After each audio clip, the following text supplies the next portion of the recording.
Movie की starting में हम वॉयलेट को देखते हैं जो ज़मीन पे रेंग रही होती है और उसके मुँह से बहुत ज़्यादा खून निकल रहा होता है क्योंकि उसका पति उसको मार रहा होता है, बहुत बुरी तरह मार रहा होता है उसको।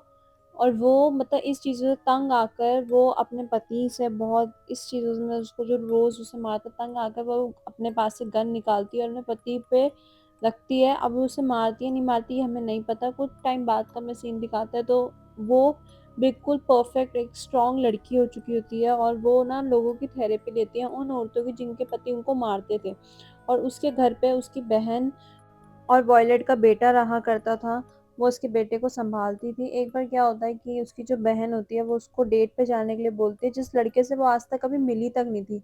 वो एक 5 स्टार होटल में जाती है जो बहुत बड़ा होता है, बट वो उस लड़के से आज तक नहीं मिली थी। वहाँ जाते ही उसको एक लड़के से ना टक्कर होती है, फिर वो वहाँ पे जाके वेट्रेस के पास ड्रिंक लेने के लिए बैठ जाती है, तो उसके साइड में ना एक आदमी होता है रिचर्ड, वो ना उसको अपनी दोस्त समझता है, उसको अलग-अलग नामों से पुकारता है, उससे बहुत देर तक वहाँ पे बातें करता है। फिर थोड़ी देर बाद उसी जो बूढ़ा आदमी होता है, उसकी जो फ्रेंड जिसका जो उसके का वेट कर रहा था, उसकी पार्टनर, वो वहाँ आ जाती है, तो वो फिर बैठ जाती है आराम से।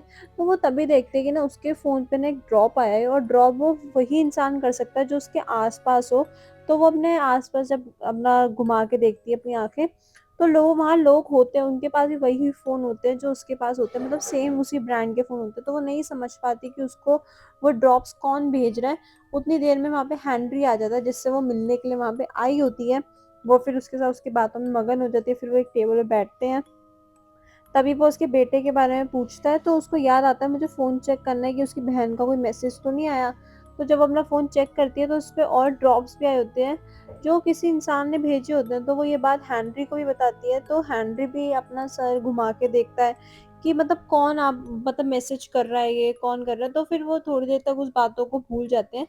फिर तभी थोड़ी देर बाद ना उसके फ़ोन में फिर एक नोटिफ़िकेशन आता है ड्रॉप से कि अब तुम अपना सीसीटीवी कैमरा चेक करो। तो जब वो चेक करती है ना वहाँ पे, तो देखती है कि उसके घर में एक आदमी आया हुआ है जिसने पूरा मास्क पहन रखा है।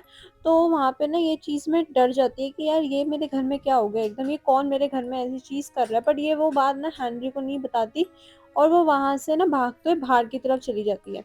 तो वो वहाँ पे ना पुलिस को कॉल करने वाली थी, किसी से हेल्प लेने वाली थी, तभी उसके पास एक मैसेज आता है कि तुम कोई होशियारी करने की कोशिश मत करना, तुम्हारा फ़ोन पूरा ट्रेस हो चुका है और मुझे सब कुछ पता चल रहा है। तो वो वहाँ पे बहुत ज़्यादा डर जाती है और ना फिर वापस आती है ना तो उसकी एक आदमी से फिर से टक्कर होती है, उसी आदमी से जैसे शुरू में हुई थी। फिर वो वॉशरूम की साइड जाती है वहाँ पे किसी लेडी से मदद करने के लिए, तो बट तभी उसको फिर से दोबारा मैसेज आता है कि तुम कोई भी होशियारी मत करना, वरना तुम्हारा बेटा मर जाएगा। क्योंकि वो सारे उस पे पूरी नज़र बना रखी थी, पूरे कैमराज़-वैमराज़ रख के, तो वो दोबारा हेनरी के पास आके बैठ जाती है। उससे थोड़ी देर बात करती है, फिर वो अपने फ़ोन में चेक करती है और उस इंसान को मैसेज करती है कि तुम कौन हो, तुम क्या चाहते हो? तो वो बोलता है जो तुम्हारे सामने बैठा जो आदमी है ना, ये एक फ़ोटोग्राफ़र है, तुमने इसके जो कैमरे में से चिप निकालनी है और उसको ख़त्म करना है, उसको मतलब पूरा तोड़ देना है। तो वो अपनी ना हाथ की घड़ी उतार देती है और कहती है कि मेरी हाथ की घड़ी खो गई है, कहीं आप ढूँढ के लाओगे? तो वो उसकी बात मान के ढूँढने जाता है, तो वो उसके कैमरा निकालती है, उसमें से चिप निकाल लेती है। तो जब वो हेनरी वहाँ पे आता है, तो वो ना फटाफट वॉशरूम की साइड भागती है और उस चिप में ना कुछ पर्सनल ऐसे कुछ डॉक्यूमेंट्स थे, तो वो वॉशरूम में जाती है और उस चिप को वहाँ पे तोड़ देती है। तोड़ने के बाद फिर उस आदमी को दोबारा मैसेज करती है कि अब तुम्हारा काम हो गया, अपने अपने आदमियों को बोलो कि मेरे घर से चले जाएँ। तो फिर उस आदमी का दोबारा मैसेज आता है कि वो लिखता है कि तुम्हें किसने कहा है कि काम हो गया? अभी काम नहीं हुआ, काम रहता है। तो फिर वो सोच में पड़ जाती है, फिर वो आदमी कहता है कि तुम्हारे वॉशरूम के वहाँ सामने ही एक ड्रॉअर है, उसमें से कुछ होगा निकालो। तो देखती है ना तो उससे एक छोटी-सी बॉटल में एक पॉइज़न सा होता है, वो कहते हैं कि तुम्हें ये हेनरी को पिलाना है कैसे ना कैसे करके। वो बहुत ज़्यादा डर जाती है कि वो किसी की ऐसे जान नहीं ले सकती, किसी की आदमी की ऐसे जान नहीं ले सकती जिसको अभी तक पूरी तरह वो जानती तक नहीं है। वो वहाँ मना करती है तो वो कहते हैं कि हम तुम्हारे बेटे को मार देंगे फिर। तो फिर वो वहाँ पे दोबारा आगे वहाँ पे चेक करती है तो उसको उस आदमी पे शक होता है जो उससे 2 बार टकराया था, वो वहीं अभी भी बैठा हुआ था और वो भी अकेले बैठा होता। वो जाके उससे बात कर पाती तो उतनी देर में देखती है कि ना हेनरी वहाँ से उठ के जा रहा होता है।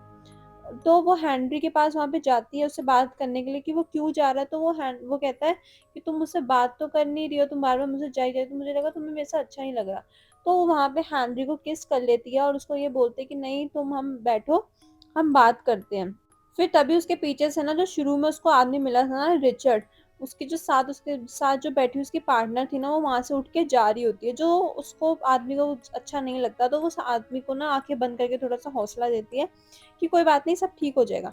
ये होते ही फिर वो दोनों ना उसी टेबल पे जाके बैठ जाते हैं, और ना उसको ना जो सामने पियानो बजा रहा आदमी होता है ना, उस पे शक होता है कि यार ये आदमी तो नहीं है।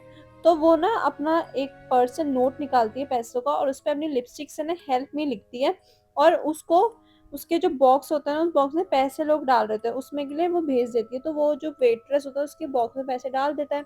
तो वो ना उसी चीज़ में होता है कि वो पैसे उसके देखे देखे उसका नोट खोलकर, तो वो अनफॉर्च्यूनेटली उस नोट को खोल भी लेता है।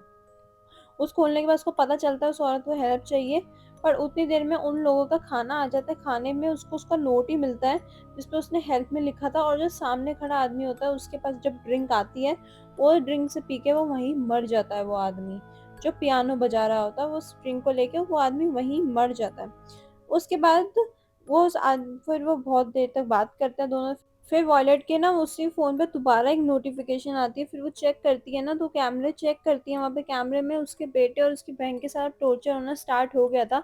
वो उसकी बहन को ही मार रहा था, उसके बेटे को ही मार रहा था, और उसके बेटे छोटे से बेटे को उसने उसके कमरे में बंद कर दिया था। वो ये देख के बहुत ज़्यादा घबरा जाती है, तो वो वहाँ पे उस हेनरी को बोलती है कि तुम यहाँ वेट करो, मैं तुम्हारे लिए ड्रिंक लेकर आती हूँ। वो वहाँ पे ड्रिंक जब उससे लेती है ना, तो वो उसमें मिलाने वाली कुछ होती है। तभी उसके बाद मैसेज आता है कि ये काम तुम्हें अपने टेबल पे करना है, वहाँ पे नहीं करना। तो वो ड्रिंक लेके वहाँ बैठ जाती है और उससे थोड़ी देर बात करती है। तो वो हेनरी से पूछती है कि तुम मुझसे मिलने क्यों आए? तब जो मैं पता है मेरे बच्चे, तो वो बोलता है कि ना मुझे तुम्हारा जो लॉयल्टी है वो अच्छी लगी। मैं डेटिंग ऐप्स पे लोगों को डेट नहीं करता, क्योंकि वहाँ पे आधा लोग सब झूठ बोलते हैं। पर तुमने वहाँ पे सच लिखा था, इसलिए मैं तुमसे मिलने आया, और तुम मुझे काफ़ी ज़्यादा अट्रैक्टिव लगी। तो वहाँ पे वो ये चीज़ ना बहुत इमोशनल हो जाती है, और वो अपने ना पास्ट के बारे में बताती है कि उसके हस्बैंड उसे बहुत मारता था। वो भी उसके उसके बेटे के आगे उसे मारता था, उसके छोटे से बेटे के आगे मारता था, और मारने के बाद थोड़ी देर बाद वो उसे सॉरी बोल देता था, जैसे कि कुछ हुआ ही नहीं है वहाँ पे। तो ये वो वहाँ पे करता था, बट एक टाइम पे उसने सोच लिया था कि नहीं, हम अब नहीं रह सकते एक साथ। तो उसने उन चीज़ों को वहीं फिनिश कर दिया था, क्योंकि उसका पति उसे बहुत मारता था, और मारने के बाद बस हमेशा सॉरी बोल देता था। तो उसने उसको छोड़ दिया था। तो ये दोनों वो वहाँ पे ये बातें करते हैं। तो हेनरी को लगता है कि वॉयलेट बहुत ज़्यादा इमोशनल हो गई है, तो वो उसके लिए चॉकलेट्स लेने के लिए जाता है। वो तभी उसकी ड्रिंक में उस पॉइज़न को मिला देती है। मिलाने के बाद जब हेनरी वहाँ पे बैठ जाता है, तो वो हेनरी को पीने के लिए देती है, बट उसको तभी रियलाइज़ आता है कि हेनरी बहुत अच्छा आदमी है, मुझे ऐसा नहीं करना चाहिए। तो वो ना जानबूझ के उसकी पैंट पे वो ड्रिंक गिरा देती है, दूसरी वाली, जिससे वो वॉशरूम के लिए जाता है उसको साफ़ करने के लिए। तो खड़े होकर जब नोटिस करती है ना सबको, तो वो उस वेट्रेस के पास जाती है जो उसको बहुत देर से नोटिस कर रही थी। वो वेटरन उसको बोलते हैं कि मैंने आपको बहुत देर से देखा है कि आप बहुत ज़्यादा ओवरथिंक कर रहे हो, बहुत ज़्यादा सोच रहे हो, तो आपको कोई हेल्प चाहिए, कि आपका पार्टनर आपको दुखी कर रहा है, क्योंकि यहाँ पे बहुत केसेस ऐसे हुए हैं कि यहाँ पे बहुत पार्टनर्स परेशान करते हैं, तो मैंने सबकी हेल्प करी है, तो आप मुझे बता दो। तो वो उसको बोलते हैं कि नहीं, ऐसा कुछ नहीं होता। जो सामने बैठा आदमी भी था, जिसको ऐसा लग रहा था बहुत ज़्यादा टक्कर हुई है, तो ये हुई है, तो उसकी पार्टनर भी वहाँ पे आ गई थी। तो वो उससे पूछने की कोशिश करती है कि ये आदमी के बारे में, तो बोलती है कि ये यहाँ पे रोज़ आता है अपनी पार्टनर के साथ, तो बट वो सामने वाली सीट पे बैठता है जहाँ पे वो बुड्ढा आदमी रिचर्ड बैठा है। बट वो उसको आज ये वाली सीट मिली, तो तभी उसको ना दिमाग में एक चीज़ खनकती है कि यार उस आदमी में कोई दिक्कत है जो मुझे शुरू में ही मिला था। तो वो दोनों ड्रिंक्स लेके उस आदमी के पास जाती है, रिचर्ड के पास, और वो वहाँ पे जाके बैठ जाती है। तो बैठने के बाद जो बुड्ढा आदमी है ना, वो उसको बोलता है कि वॉयलेट, मैंने तो ड्रिंक्स पी ली है, मुझे और ड्रिंक नहीं पीनी। तो वो सोचती है इसको मेरा नाम कैसे पता? क्योंकि मैंने सुबह से मतलब जब से मैं यहाँ आई हूँ, मैंने अपना नाम तो इनको बताया नहीं, तो इसको मेरा नाम पता कैसे? तो वो बुड्ढा आदमी उसको यही बोलता है कि तुम मेरा काम कर दो, मैं तुम्हारे बेटे को छोड़ दूंगा, वरना तुम्हारा बेटा और तुम्हारी बहन वहाँ नहीं बचेगी। तो उसको पता चल जाता है कि ये यही आदमी है। तो वो आदमी उससे बोलता है कि तुम बहुत ज़्यादा चालाक हो, और मैं इस चालाकी पे तुम्हें शाबाशी देता हूँ कि तुम्हें पता चल गया कि मैं कौन हूँ। तो तभी देर में वहाँ पे हेनरी भी आ जाता है। हेनरी उससे पूछता है कि सब ठीक है, कोई दिक्कत तो नहीं है? तो वो बोलते हैं कि नहीं-नहीं, कोई दिक्कत नहीं है, ये मेरा एक दोस्त है रिचर्ड। और वो उससे हाय हेलो करता है। हाय हेलो करने के बाद तो वो ना उसको वो ड्रिंक पीने के लिए देती है जो जिसमें पॉइज़न था। वो ड्रिंक उस हेनरी को वो दे देती है। हेनरी को देने के बाद तो फिर वो हेनरी को बोलते हैं, जाओ तुम अपनी सीट पे बैठो, और मैं थोड़ी देर में आती हूँ। तो उस बुड्ढे आदमी का वहाँ खाना भी आ गया था, तो बट वो उस बुड्ढे आदमी को ये बोलती है कि तुम अपने साथियों को बोलो मेरे घर से जाए, मेरे बच्चों से और मेरी बहन से दूर हो जाए। तो वो फ़ोन करके वहाँ पे बोल देते हैं कि ठीक है, काम हो गया। तो वो खाना खाने लगता है और वो उसे खाना खाते हुए देखती है। जब उसका आधा खाना खत्म हो जाता है ना, तो वो कहती है कि मैंने तुमसे झूठ बोला और मैंने उसको वो ड्रिंक पिलाई नहीं। और वो ये बात समझ जाता है कि जब वो उस हेनरी की तरफ देख रहा था, उसको जब वो ड्रिंक पी रहा था, तो उसने उतनी देर में वो ड्रिंक उसके बुड्ढे के खाने में मिला दी थी, जिससे वो जो सारा पॉइजन होता है वो उसके अंदर चला जाता है। और वो उसको इतनी जोर से उसे गुस्सा आता है इस चीज में, वो अपने अपने कोट में से गन निकालता है और वो उसके ऊपर तानता है। वो उसको भागती है वॉयलेट, बहुत आगे की तरफ भागती है उसे, वो उसको पकड़ने की कोशिश करता है, बट वो और आगे की तरफ भागती है। तभी हेनरी आके उसे बचाने की कोशिश करता है, बट हेनरी को गोली लग गई थी, तो वो थोड़ा जख्मी हो गया था वहां पे। तभी वो वहां पे वो जो वेट्रेस थी वो आती है उसको बचाने के लिए। तो जैसे ही वो उसको बचा रही होती, मतलब उसको पकड़ रही होती है ना, उसके हाथ वो मुड़ जाता है। मुड़ने के बाद वो एक चाकू लेता है वो रिचर्ड, और उसके ना स्टैब कर देता है पीछे बैक पर। वो औरत भी वहां पे जख्मी हो जाती है। तभी जो वॉयलेट थी ना, उसने एक भारी सी चीज पकड़ी थी और वो उसको ना मारने की कोशिश कर रही थी रिचर्ड को। तभी वो पीछे के ना कांच पे जाके लगती है और वहां पे पूरा कांच वो टूट जाता है। और हवा के प्रेशर से इतनी तेज वो रिचर्ड पूरा बाहर की तरफ खींच लेता है हवा से, और वो नीचे गिर जाता है। तभी जो वॉयलेट थी वो भी गिरने वाली थी, बट वहां हेनरी आके उसे बचा लेता है। बचाने के बाद वो ऊपर की साइड आती है, वो फटाफट ना उसकी चाबी लेके, हेनरी की चाबी लेके फटाफट अपने बेटे को देखने के लिए भागती है, क्योंकि अपने बेटे से वो बहुत प्यार करती थी। वो चाबी लेती है, फटाफट गाड़ी की तरफ जाती है, गाड़ी को चलाती है, फटाफट वो वहां से निकलती है अपने बेटे के पास। जैसे ही वो घर जाती है ना, तो वहां पे ना उसके बेटे को उसकी बहन को बहुत बुरी तरह मार रहा था। वो दोनों लॉक लगा के एक कमरे में छुप के गए थे, बट उस आदमी के पास गन थी, तो गन से वो लॉक तोड़ देता है और उसकी बहन के ना शूट करता है। शूट करने के बाद वो उसके बेटे को ही मारने वाला होता है। तभी उसको ना नीचे से एक आवाज आती है कि कोई घर में आया है। तो वो ब्लैक मैन जब नीचे जाके जब चेक करता है ना, तो वहां पे वॉयलेट आ गई थी।